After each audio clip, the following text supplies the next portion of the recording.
Saudara perhatikan. Sebab sungguh pun dalam hikmat Elohim, dunia melalui hikmatnya tidak pernah mengenal Elohim. Ini berbicara Anda mau sekolah teologi yang tinggi-tinggi, Anda mau baca banyak buku, Anda mau baca banyak referensi, tapi jika saudara tidak menerima hikmat Elohim, saudara tidak merendahkan hati sungguh-sungguh di dalam Dia, saudara masih punya banyak motivasi yang tidak berkenan di hadapannya, jangan pernah mimpi bahwa Anda akan kenal siapa itu Elohim.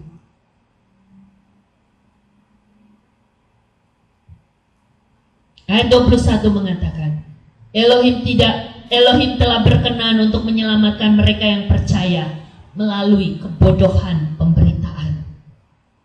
Dengar baik-baik. Jika saudara masih berpikir, kenapa harus hari Sabat? Kenapa harus hari ke-7? Kenapa harus namanya Yahweh? Kenapa harus kembali merayakan perayaan-perayaan yang Yahweh berikan kepada kita? Untuk kita rayakan, untuk kita hormati. Kenapa harus begini? Kenapa harus begitu? Kenapa harus sungguh-sungguh di dalam Dia? Kenapa nggak boleh basa-basi di dalam Dia?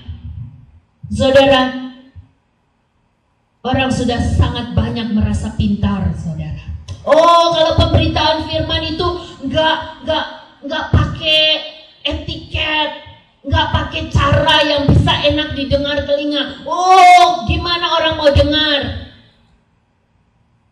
Dan dia berkata, itu orang bodoh, nggak pernah sekolah. Saudara, saya bukan dengan maksud meninggikan diri.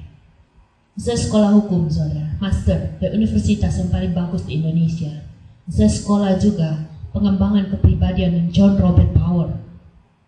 Semua saya pelajari. Saya mau bersaksi, semua itu belajar dari satu buku yang bernama Kitab Suci. Saudara masuk di dalam sekolah John Robert Power. Saudara belajar bagaimana memiliki positive thinking. Saudara belajar bagaimana untuk menjadi seorang leader yang efektif. Saya mau katakan kepada saudara, mereka semua ambil dari sini, saudara. Saudara mau tahu siapa top leader yang tidak pernah terkalahkan di sepanjang bumi ini? Dia bernama Yeshua Mesias.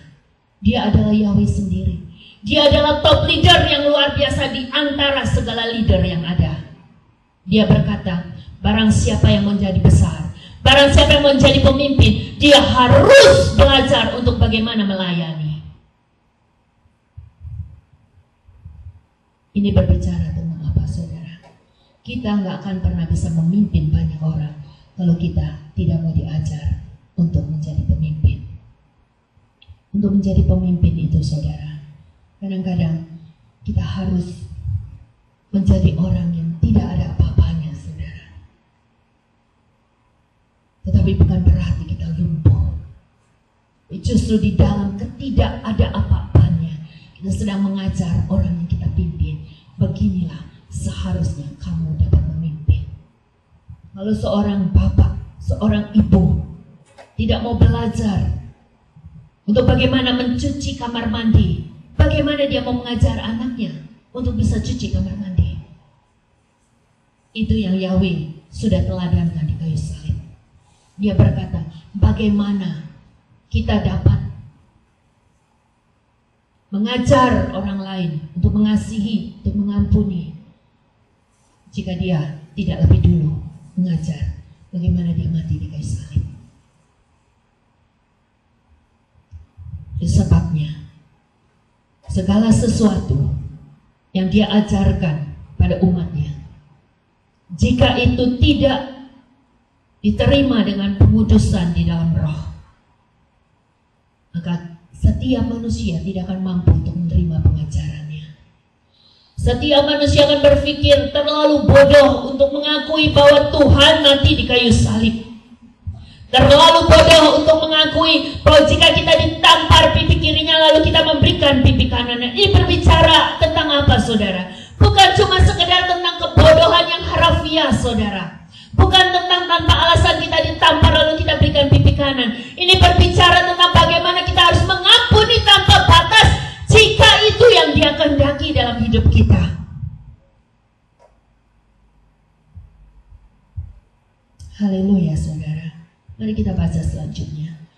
Sungguh pun orang Yahudi meminta tanda dan orang Yunani mencari hikmat, tetapi kami memberitakan Yesua yang telah disalibkan. Di satu sisi suatu sandungan bagi orang-orang Yahudi, di sisi lain kebodohan bagi orang Yunani. Dari dulu saudara, antara Yahudi dan Yunani itu ada pertentangan, ada perebutan saudara. Ya. Orang Yahudi itu terkenal bagaimana mereka mau taat secara lahiriah, saudara. Segala sesuatunya itu perlu tanda, perlu sesuatu yang bisa dilihat, saudara. Ya, sebenarnya nggak ada bedanya. Orang Yunani juga begitu. Mereka sebenarnya menuntut segala sesuatu itu bisa dibuktikan, ya. Kalau orang Yahudi dibuktikan dengan sesuatu perbuatan yang lahiriah, ya, sebabnya keselamatan bagi mereka adalah perbuatan yang lahiriah, ya. Kalau saudara lihat kebudayaan Yahudi itu harus panjang, ya, semuanya tutup kepala. Dan kalau kita belajar dari sejarah Alkitab, kenapa mereka wanita-wanita harus berkerudung dan segala macamnya, ya, itu kita akan belajar saudara. Karena melalui penglihatan lahiriah mereka ingin menampilkan satu kehidupan yang kudus. Itu yang diajarkan oleh ahli-ahli Taurat, ya. Orang Yunani pun demikian saudara. Mereka nggak akan percaya kalau mereka tidak mempelajari secara ilmiah, saudara. Mereka terkenal orang yang pintar.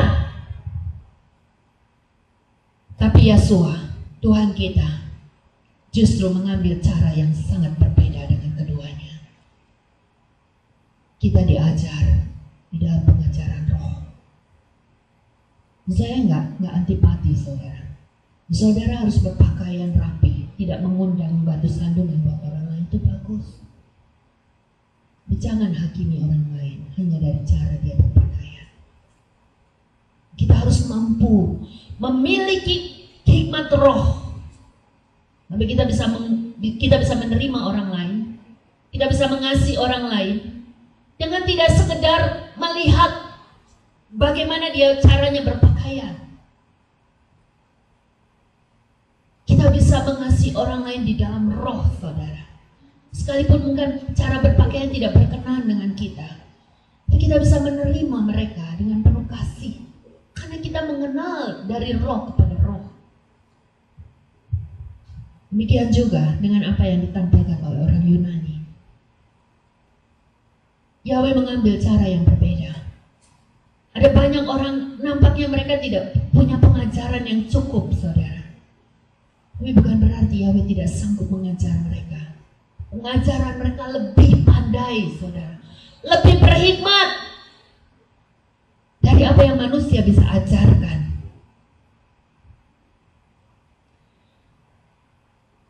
Dan bukan sesuatu yang baru kalau kita baca Kejadian sampai Wahyu. Oh, pengajaran Yahweh itu pengajaran roh. Pengajaran roh itu seringkali dianggap bodoh, saudara, oleh orang-orang yang belum sampai kepada pengajaran roh. Contohnya saudara, kalau kita punya kedengkian, saudara, ya, kalau dari sisi Yahudi, dia akan mengajarkan kedengkian itu, ya, kalaupun kamu dengki, ya jangan ditunjukin lah, ya, jangan ditunjukin lah. Cobalah, ya, bahasa saya yang paling sederhana itu, cobalah berbahasa basi. Ini pemahaman kalau kita mau ambil dari pengajaran Yahudi, ya, yang akhirnya akan membawa kita kepada satu kehidupan yang munafik, saudara. Lalu Yunani mengajarkan lagi, oke, kalau kita punya kedengkian, ya belajarlah, ya, belajarlah untuk memahami orang lain, ya, dari segi psikologi, segala macam dan bla bla bla bla. Tapi apa yang Yahweh ajarkan kepada saya dan saudara itu, kalau kita punya kedengkian, kita tahu bahwa dengki itu adalah roh jahat, saudara. Roh yang berasal dari roh jahat. Dan Yahweh memberikan kepada kita otoritas ketika kita menerima baptisan sebagai bukti pertobatan. Kita menerima baptisan Roh Kudus, kita memiliki kuasa Roh Kudus. Lalu kita dapat berkata, kita mempunyai otoritas di dalam perkataan kita. Kita datang kepada Yesus, kita bilang, Bapa, saya minta ampun, saya sudah diperbudak dengan roh kedengkian ini. Dan pada saat ini saya berkata dengan otoritas yang kau berikan di dalam nama Yesus Mesias, saya buang semua roh-roh kedengkian itu, saya tolak di dalam nama Yesus Mesias. Berikan saya pemulihan, berikan saya kekuatan, berikan saya kemampuan kuasa roh untuk tidak lagi hidup di dalam perbudakan roh kedengkian. Saudara mau tahu apa yang terjadi? Kalau itu kita lakukan dengan bersungguh-sungguh, dengan roh yang ditundukkan di bawah kuasa Roh Kudus, saudara akan melihat bahwa jika nyatanya saudara tidak lagi dengki dengan orang lain, itu merupakan anugerah, saudara. Itu merupakan anugerah. Itu bukan kekuatanmu untuk membuang semua roh kedengkian itu. Ini yang dikatakan, jika engkau menerima Yesus sebagai Tuhan dan Juru Selamatmu, sebagai penebusmu, sebagai penyelamatmu, Dia akan memberikan anugerah untuk kita berkata tidak dengan dosa. Dia akan memberikan kita otoritas untuk menghancurkan segala kuasa perbudakan dosa di dalam kehidupan kita. Ini sebabnya saudara, bersyukur saudara boleh belajar masuk sekolah teologi ya. Saudara bisa dipimpin masuk sekolah psikologi, bagaimana mengatasi emosi, kedengkian. Saudara mau belajar dari firman. Roh Kudus sanggup. Roh Kudus sanggup membawa kita dengan caranya yang ajaib untuk membuang semua dosa, menjauhkan semua perbudakan dosa dengan hikmat dan marifatnya. Sebabnya saudara, kita harus baca firman dengan tuntunan Roh Kudus. Ketika Dia berkata kepada kita, biarkan rohnya bekerja di dalam kehidupan kita. Roh itu yang akan memerdekakan saya dan saudara untuk tidak lagi hidup di dalam perbudakan dosa. Saudara, saya mau kasih tahu pada wanita-wanita, pria-pria, Anda yang jatuh di dalam dosa perselingkuhan, saudara nggak perlu susah-susah, saudara. Berjuang bagaimana caranya memutuskan hubungan dengan semua teman-teman perselingkuhanmu. Saudara cukup datang kepada Yahweh. Saudara minta ampun di hadapannya. Saudara akui segala kebobrokanmu di hadapan Dia. Saudara minta datang kepada Yahweh. Yahweh, sungguh aku mohon ampun. Aku tahu aku telah berjalan di dalam jalanku yang salah. Sekarang kuduskan, pulihkan hidupku. Buang semua dosa. Bawa aku kembali kepada jalanmu. Bawa aku meninggalkan semua perbudakan dosa yang telah memperbudak hidupku.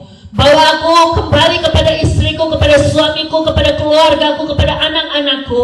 Oh Bapak, aku minta di dalam nama Yesus Mesias, beri aku kemerdekaan untuk tidak berkata tidak dengan dosa. Saudara, itu saudara lakukan dari hati yang mengasihi Dia. Saudara lakukan dari hati yang penuh dengan pertobatan. Saudara lakukan dengan hati yang sungguh-sungguh mau dibawa kembali kepada kehidupan yang sesungguhnya, sesuai dengan citra kemuliaannya. Saudara mesti terima. Saudara pasti terima bahwa dengan kekuatan yang Roh Kudus berikan, saudara gak hanya tinggalkan teman perselingkuhanmu, kau akan merasa jijik dengan mereka. Jangankan untuk ingat-ingat mereka lagi. Saudara akan jijik, dan dalam waktu tertentu saudara akan dibuat untuk mengasihi dan mengampuni mereka.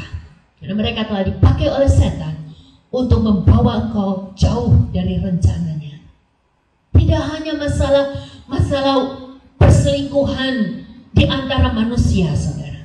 Jika sekarang saudara hidup di dalam perbudakan korupsi, saudara sudah jauh dari jalan Tuhan. Walaupun mungkin nampaknya saudara hidup beribadah di hadapannya, saudara perlu datang kepada Yesus. Saudara perlu mengakui semuanya di hadapan Dia. Saudara perlu minta ampun dan saudara minta kekuatan dari Roh Kudus untuk berani meninggalkan semua cara hidup yang tidak berkenan di hadapannya. Saudara, ini hikmat yang berasal dari Roh Kudus. Dia mencabut semua tanaman yang tidak pernah ditanamnya.